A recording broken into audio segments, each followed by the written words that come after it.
We are the Gujarat Technological University. Since its inception over a decade ago, GTU has been empowering young and curating minds to realize their true potential. Over 4 lakh inspired students are enrolled with one of the premier academic universities in India.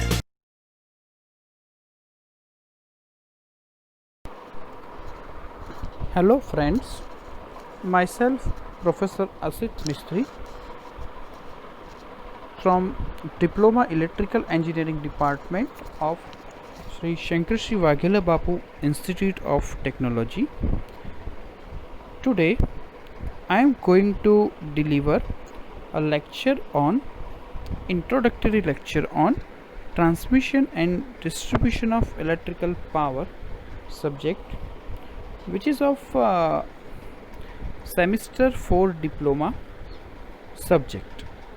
Its subject code is 40902. Okay. Okay, now let us talk in Gujarati, if you don't mind. Okay, because generally it is easy to understand about any introduction in Gujarati. So if we know some basics, then we can able to understand whole the things properly. Okay, now transmission and distribution of electrical power means TDEP subject એટલે શું, એના નામ પ્રમાણે આપણા માઇન્ડમાં શું વિચાર આવે? તો કહેશે કે ભાઈ ટ્રાન્સમિશન અને ડિસ્ટ્રીબ્યુશન ઓફ ઇલેક્ટ્રિકલ પાવર જે છે એને ટ્રાન્સમિટ અને ડિસ્ટ્રીબ્યુટ કરવાની વાત. Okay, done, exactly. તો આ સબ્જેક્ટ છે, 2 ક્વેશ્ચનના જવાબ આપવા જરૂરી છે કે પહેલાં તો આ સબ્જેક્ટ કેમ ભણવાનો અને આ સબ્જેક્ટ એ આગળના સેમિસ્ટરના કોઈ સબ્જેક્ટ સાથે લિંક થાય છે ખરો? યસ. પહેલાં હું બીજા સવાલનો જવાબ આપીશ કે ભાઈ આ સબ્જેક્ટની આગળ લિંક કઈ, તો કહેશે 3rd સેમની અંદર આપણને EPG ઇલેક્ટ્રિકલ પાવર જનરેશન નામનો એક સબ્જેક્ટ હતો કે જેની અંદર અલગ અલગ પ્રકારના પાવર સ્ટેશન ભણાવવામાં આવ્યા, જેની અંદર power hydro, wind, solar, thermal, right, આ બધા પાવર સ્ટેશનો ભણ્યા. પાવર સ્ટેશનનું કામ શું? ઇલેક્ટ્રિસિટી ઉત્પન્ન કરવાની. ઓકે, સો ત્રીજા સેમિસ્ટરની અંદર તમે બધાએ પાવરને પ્રોડ્યુસ કર્યો. ઓકે, હવે આ જે પ્રોડ્યુસ થયેલો પાવર છે એને આપણે ટ્રાન્સમિટ કરવો પડશે. ઓકે, અને પછી એને ડિસ્ટ્રીબ્યુટ પણ કરવો પડશે, રાઈટ. બીજો કોઈ એક્ઝામ્પલ આપો તો સપોઝ દૂધનું એક્ઝામ્પલ લો, મિલ્ક. શું એમાં સિસ્ટમ કઈ હોય છે? આપણા ઘરે કઈ રીતે આવે છે? તો કહેશે બધા અલગ અલગ ગામ હોય ત્યાંથી બધા દૂધ કલેક્ટ કરીને કોઈ એક જગ્યાએ કંપની ડેરી થ્રુ કંપનીમાં લાવે છે. તો આ જે ડેરી છે એને આપણે શું લઈશું? Power station. જે તમે અલગ અલગ પાવર સ્ટેશન ભણ્યા ને, એ પાવર સ્ટેશન, ત્યાં દૂધ આવ્યું બધું, હવે એને ટ્રાન્સમિટ કરવાનું છે. શેનાથી થાય છે? જનરલી એ તો ટ્રકમાં થાય છે, બરાબર, જે મિલ્કના વાહનો આવે છે એમાં. અને ક્યાં જશે? કંપનીમાં જશે. ઓકે, અને ત્યાં અમૂલમાં ગયા સપોઝ, અને અમૂલમાંથી શું થશે? એનું મેન્યુફેક્ચરિંગ થઈને પછી અલગ અલગ જગ્યાએ ડિસ્ટ્રીબ્યુટ થશે. સેમ સિસ્ટમ આના માટે છે કે પાવર એક પાવર સ્ટેશનમાં જનરેટ થયો, પછી ટ્રાન્સમિટ કર્યો. ક્યાં કર્યો? સબસ્ટેશન સુધી. અને સબસ્ટેશન શું કરશે? ત્યાંથી એને અલગ અલગ જગ્યાએ ડિસ્ટ્રીબ્યુટ કરશે. ક્લિયર? એની લિંક આગળ ક્યાં છે? EPG subject. શું છે આ સબ્જેક્ટ? તો એની અંદર આપણે પાવરને ટ્રાન્સમિટ કઈ રીતે કરી શકાય એ ભણવાનું છે. બીજું, કઈ રીતે ડિસ્ટ્રીબ્યુટ કરી શકાય એ ભણવાનું છે. Okay, yes. હવે ટ્રાન્સમિટ, પાવરને ટ્રાન્સમિટ કરવા માટે આપણે ચર્ચા કરીએ એ પહેલાં થોડું વિચારો તમે કે સપોઝ તમે કોઈ પણ જગ્યાએ ટ્રાન્સમિશન લાઈન જોઈ છે કોઈએ? ઓલમોસ્ટ બધાનો જવાબ હશે યસ, અમે જોઈ છે. કોઈ પણ આઈધર એન્જિનિયર્સ ઓર નોર્મલ પર્સન, બરાબર. ક્યાં જોઈ છે? તો પણ ઓલમોસ્ટ સેમ આન્સર આવે કે ભાઈ રોડ ઉપર જતા હોય તો સાઈડમાં થાંભલા દેખાય છે, થાંભલા ઉપર વાયર જતો હોય છે, આને કહેવાય ટ્રાન્સમિશન લાઇન. એ બધાના માટે વ્યાખ્યા છે, સાચી પણ છે. This is called a transmission line. Okay, but as an engineer આપણે શું ભણવું પડશે કે ઓકે ટ્રાન્સમિશન લાઇન છે તો અહીંયા એના ટાવરો બધાએ કદાચ જોયા હોય તો કોઈ વુડનું લાકડાનું ટાવર હશે, કોઈ જગ્યાએ સિમેન્ટનું હશે, કોઈ જગ્યાએ સ્ટીલનું હશે. તો માઇન્ડમાં ક્વેશ્ચન થવું જોઈએ કેમ અહીંયા સ્ટીલ યુઝ કર્યું છે, કેમ અહીંયા આ નથી કર્યું. એ આપણો ક્વેશ્ચન છે એઝ એન એન્જિનિયર, રાઈટ. આ બધું ભણવાનું આવશે. તો હવે આપણે થોડી ડિટેલમાં ચર્ચા કરીશું. ડિટેલમાં મતલબ આખા સિલેબસની માઇન્ડમાં ફર્સ્ટ લેક્ચરમાં ક્લિયર થઈ જવું જોઈએ કે ભાઈ આ સબ્જેક્ટ ઇઝી છે કે ટફ છે, આમાં શું ભણવાનું આવશે, દરેક ટોપિકમાં શું છે. એવો જો ઓવરવ્યૂ તમારા માઇન્ડમાં બંધાઈ જશે તો કોઈ પણ સબ્જેક્ટ તમારા માટે ઇઝી થઈ જશે. કેમ? કારણ કે તમને એનો આન્સર ખબર છે. વાય આ સબ્જેક્ટ કેમ ભણવાનું છે, આમાં શું આવતું હશે. જો એટલા 2-3 સવાલના જવાબ તમને મળી જશે તો એની સબ્જેક્ટ કોઈ પણ સબ્જેક્ટ આપણને ડિફિકલ્ટ ના લાગે. Okay, yes. તો અત્યાર સુધી તો એટલું ખબર પડી કે ભાઈ ટ્રાન્સમિશન અને ઇલેક્ટ્રિકલ પાવર ડિસ્ટ્રીબ્યુશન સબ્જેક્ટ શું કહેવા માગે છે. ચલો હવે આપણે આવીએ ડિટેલમાં. તો સબ્જેક્ટ કોડ 3340-902 છે. Okay, done. ટીચિંગ સ્કીમ પણ ખ્યાલ છે. વીકમાં 4 લેક્ચર આવે, 1 લેબ આવે. હવે અત્યારે આપણે આ કોરોનાના જમાનામાં એ સ્ટેજ ઉપર પહોંચ્યા છે કે ઓલમોસ્ટ 70% બધાનો સિલેબસ તો કવર થઈ જ ગયો હશે. તો આ લેક્ચરથી હું તમને ઇન્ટ્રોડક્શન એ રીતે આપું છું કે જેના કારણે તમને એક રિવિઝન થઈ જાય. નોટ ઇન્ટ્રોડક્શન, આને રિવિઝન તરીકે લો. ઇન્ટ્રોડક્શન તો એવું થાય કે ભાઈ હજુ ચલાવવાનું બાકી છે, બટ ઓલમોસ્ટ પતી ગયું છે. એવા કેસમાં આપણે રિવિઝન કરીએ છીએ, રાઈટ. ચલો તો હવે ફર્સ્ટ રિવિઝન એટલે ઇન્ટ્રોડક્ટરી રિવિઝન હશે, ડોન્ટ માઇન્ડ. ઓકે, ચલો. ટ્રાન્સમિશન લાઇન કમ્પોનેન્ટ્સ પહેલો ટોપિક છે. ટોટલ 5 ટોપિક છે આની અંદર. એમાંથી પહેલો છે ટ્રાન્સમિશન લાઇન કમ્પોનેન્ટ્સ. બીજો શું છે? ટ્રાન્સમિશન લાઇનનું પરફોર્મન્સ કેવું હશે. ત્રીજો છે ટ્રાન્સમિશન લાઇનના પ્રકાર. એમાં એક છે EHV ટ્રાન્સમિશન લાઇન, એ શું છે એ ભણીશું. ચોથામાં ભણીશું ડિસ્ટ્રીબ્યુશન સિસ્ટમ એન્ડ કમ્પોનેન્ટ્સ. અને લાસ્ટ ભણીશું સબસ્ટેશન. ઓકે, ચલો હવે આવી જાઓ પહેલા ટોપિકમાં, ટ્રાન્સમિશન લાઇન કમ્પોનેન્ટ્સમાં. ઓકે, તો ટ્રાન્સમિશન લાઇન કમ્પોનેન્ટ એ ચેપ્ટરમાં શું છે એ તમને કહી દઉં. સેમ આપણે રોડ ઉપર જઈએ છીએ જેમાં આન્સર આપ્યો કે ભાઈ એક બાજુ હોય છે કે થાંભલાઓ હોય છે અને વાયર હોય છે. યસ, આ જ વસ્તુને આપણે ટેકનિકલી એમાં ભણવાની છે, રાઈટ. જે થાંભલા છે એનું નામ આપ્યું ટ્રાન્સમિશન લાઇન ટાવર્સ.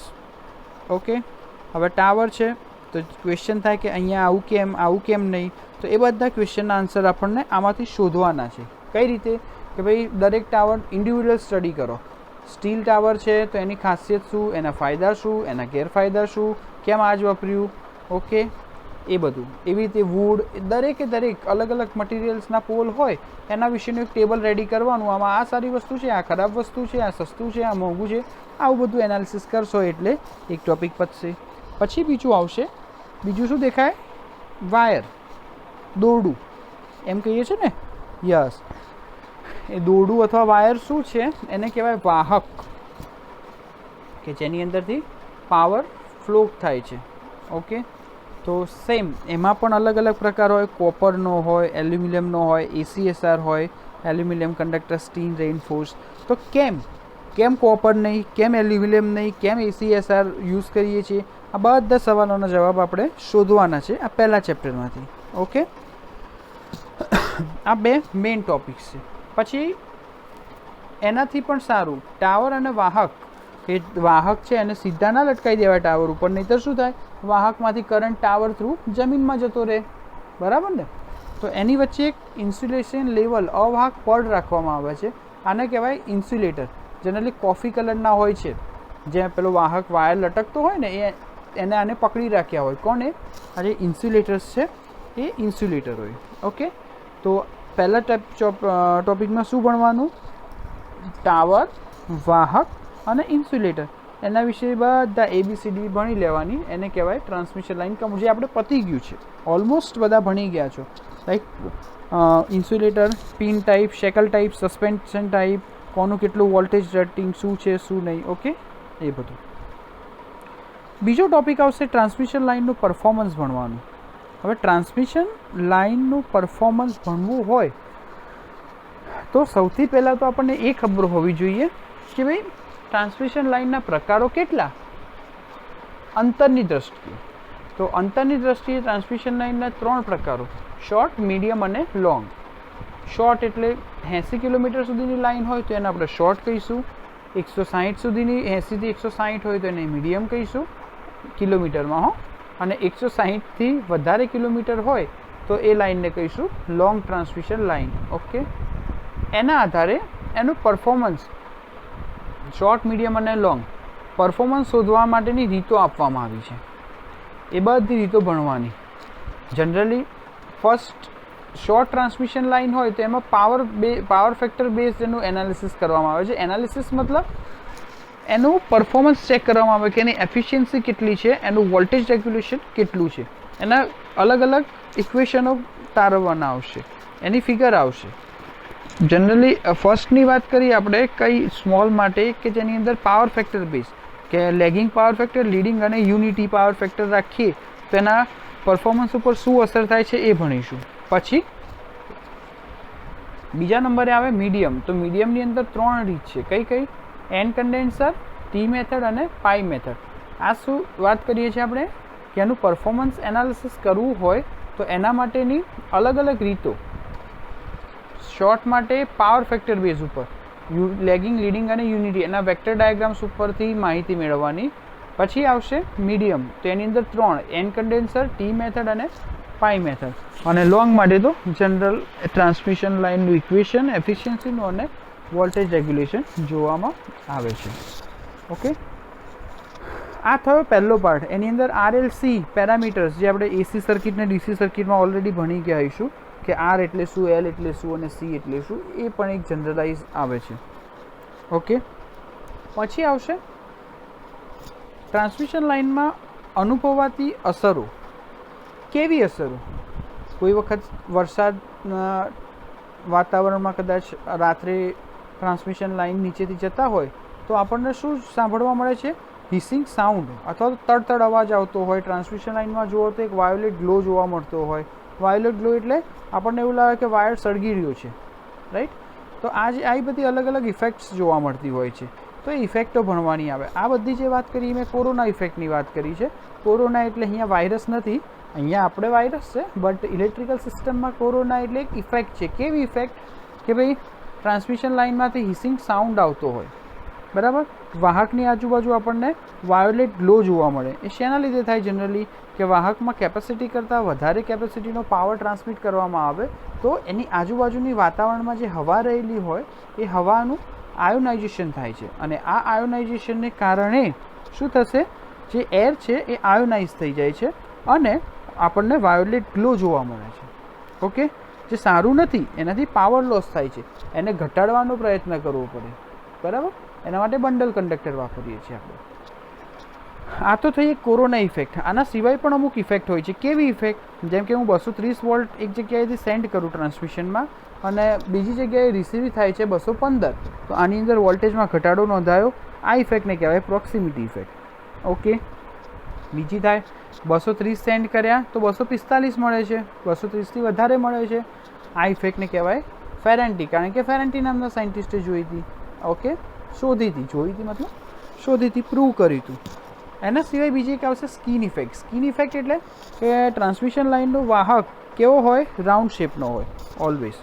ઓકે, તો એ રાઉન્ડ શેપનો કંડક્ટર જે હોય છે એની અંદર જે સેન્ટરમાં રેઝિસ્ટન્સ એનો વધારે હોય અને જેમ જેમ એમાં સેન્ટરમાંથી બહારની તરફ આવીએ તો એની જે પેરીફરી હોય ત્યાં સૌથી ઓછો રેઝિસ્ટન્સ અને ઇન્ડક્ટન્સ હોય. તો આવા કેસમાં જે ટ્રાન્સમિટ થયેલો કરંટ કરતા હોય મોટે ભાગે કરંટના ઉપરના ભાગમાં કેન્દ્રિત થાય છે. આ ઘટનાને કહેવાય સ્કીન ઇફેક્ટ. ઓકે, તો આ સ્કીન, પ્રોક્સિમેટલી, ફેરેન્ટી અને કોરોના ઇફેક્ટ પણ આની અંદર ભણવાની આવે છે. ઓકે, હવે ત્યારબાદ બીજું આવશે લોડ ડિસ્પેચ સેન્ટર. હવે આ લોડ ડિસ્પેચ સેન્ટર શું છે? લોડ ડિસ્પેચ સેન્ટર એટલે એવું સેન્ટર કે જે માર્કેટ પણ કહી શકો તમે, શાક માર્કેટ. શું હોય એમાં? કે ખેતરમાંથી બધો પાક આવે. ખેતર એટલે જનરેશન, એમાંથી બધું આવ્યું માર્કેટમાં. હવે ત્યાંથી એ શું કરશે? કેટલું મંગાવશે ખેતરમાંથી માર્કેટવાળા? કે ભાઈ જેટલી ડિમાન્ડ હોય એ પ્રમાણે બધાને કહેશે કે આટલું શાક લાવો. આવું જ કામ છે લોડ ડિસ્પેચ સેન્ટરનું. ત્યાં શું બધું મેનેજ થશે કે આજે સોમવાર છે તો બુધવારે કેટલો લોડ હશે આશરે, એ પ્રમાણે બુધવારનું જનરેટ કરવાનું, કે મંગળવારે કેટલો હશે, રાઈટ. પ્લસ એનો કંટ્રોલ કરે, જનરેશન અને યુટિલાઇઝેશન એ બંને વચ્ચે બરાબર એનું જે કંટ્રોલ કરે એને કહેવાય લોડ ડિસ્પેચ સેન્ટર. બહુ મહત્ત્વનો રોલ ભજવે છે પાવર સિસ્ટમમાં. તો એના વિશે ડિટેલમાં ચર્ચા કરવામાં આવશે એમાં. ઓકે, પછી આવે છે EHV ટ્રાન્સમિશન લાઇન. ઓકે, આપણે ઇલેક્ટ્રિકલ એન્જિનિયર થવા જઈ રહ્યા છે તો એની અંદર એક વસ્તુ હંમેશા યાદ રાખવી કે હાઈ વોલ્ટેજ લેવલે જો પાવર ટ્રાન્સમિટ કરવામાં આવશે તો એમાં ટ્રાન્સમિશન લાઇનના લોસીસ ઘટશે, જે સારું કહેવાય. એના માટે નોર્મલ લાઇન કરતાં હાઈ વોલ્ટેજ લાઇનને પ્રેફરન્સ આપવામાં આવે છે. હાઈ વોલ્ટેજ લાઇનમાં શું વોલ્ટેજ વધારે હશે એટલે આ ટ્રાન્સમિશન લાઇન લોસ ઓછા થશે. તો EHV line, extra high voltage line, high voltage AC, high voltage DC, આ બધી લાઇન્સના અમુક HV લાઇન ACના ફાયદા હોય, ગેરફાયદા હોય, HV DCના ફાયદા ગેરફાયદા, પછી એના બધાના પાવર ફ્લોનો કંટ્રોલ કરવા માટે ફેક્સ ડિવાઇસીસ વપરાય, એ બધું આપણે ભણીશું ચેપ્ટર નંબર 3માં. પછી આવશે chapter 4, distribution system components. Distribution system components એટલે કે આ બધું આવી ગયું. હવે આપણે એને ડિસ્ટ્રીબ્યુટ કરવાની રીતો, કે AC ડિસ્ટ્રીબ્યુશન, DC ડિસ્ટ્રીબ્યુશન, બરાબર, પછી એના કેલ્ક્યુલેશન્સ, એ બધું આપણે ભણીશું યુનિટ નંબર 4માં. અને લાસ્ટ યુનિટ 5. યુનિટ 5 એ શું છે કે સબસ્ટેશન એન્ડ કેબલ્સ. એટલે કે આ જે ડિસ્ટ્રીબ્યુશન કરવાનું હોય તો સૌથી પહેલાં ટ્રાન્સમિશન લાઇનમાંથી આપણે પાવર એક જગ્યાએ લેવો પડશે. ત્યાં અંદર ટ્રાન્સફોર્મર રાખેલું હોય, બરાબર, એમાંથી સ્ટેપ ડાઉન કરવામાં આવે, પછી એને અલગ અલગ જગ્યાએ AC અથવા DC જે પણ હોય એ કન્વર્ઝન કરીને એને કરવું હોય તો એના માટે સબસ્ટેશન યુઝ કરવામાં આવે છે. તો સબસ્ટેશનનો કી ડાયાગ્રામ, લેઆઉટ એટલે ઉપર એનો ટોપ વ્યૂ લઈએ ને, હેલિકોપ્ટરમાંથી બેસીને જોઈએ તો કેવું દેખાય, એને ટોપ વ્યૂ કહેવાય. એવું લેઆઉટ, પછી એનો કી ડાયાગ્રામ, એના ક્લાસિફિકેશન, બરાબર, એ બધી વસ્તુઓ આપણે આમાં જોઈશું. અને લાસ્ટ છે કેબલ્સ. કેબલની અંદર હા, સૌથી પહેલાં તો જનરલી કેબલ ક્યાં યુઝ થાય તો કેબલ જ્યાં અંડરગ્રાઉન્ડ સિસ્ટમ હોય, વાયરિંગ સિસ્ટમ, ત્યાં. પછી સમુદ્રની અંદર પણ એનર્જી પાવર પ્રોવાઈડ કરવો હોય તો કેબલ થ્રુ થાય. તો કેબલની એપ્લિકેશન પ્રમાણે એના કન્સ્ટ્રક્શન હોય, પણ બેઝિક કન્સ્ટ્રક્શન શું હોય, કેબલમાં 7 લેયર હોય, બરાબર. એ આપણે FEEમાં કદાચ તમે ભણી ગયા હશો. એ 7 લેયરનો મોસ્ટ સાયન્ટિફિક ક્વેશ્ચન આવી રીતે પૂછાય કે ભાઈ explain construction of cable in detail. તો એની ફિગર ડ્રો કરવાની, સાથે 7 લેયર સમજાવવાના. આ તો થયો જનરલાઇઝ પાર્ટ. બટ એની એપ્લિકેશન પ્રમાણે એના અલગ અલગ એનું વર્ગીકરણ કરવામાં આવે છે. High tension cable, low tension cable, H type cable, SL type cable, HL type cable. Okay, તો એ બધા કેબલ્સ વિશે અહીંયા ભણવામાં આવશે. પછી કેબલના IS સ્પેસિફિકેશન્સ, ઓકે, એ કેવા છે, કઈ રીતે કોઈ પર્ટિક્યુલર એપ્લિકેશન માટે તમે કેબલ સિલેક્ટ કરશો, આ બધી વસ્તુઓની માહિતી આપણને શેમાંથી મળશે, આ યુનિટ નંબર 5 સબસ્ટેશન એન્ડ કેબલ્સમાંથી. ઓકે, તો આ સાથે જ આ લેક્ચર અહીંયા સ્ટોપ કરું છું અને આઈ હોપ કે તમને બધાને આમાં ખ્યાલ વ્યવસ્થિત આવ્યો હશે, રાઈટ. અને તમને કોઈ પણ આમાં ક્વેરી હોય તો તમે મને મારા વોટ્સઅપ નંબર 9638063310 ઉપર તમે પૂછી શકો છો, અથવા તો મને ઈમેલ કરી શકો છો asit.mistry@bapujikv.ac.in ઉપર. Thank you.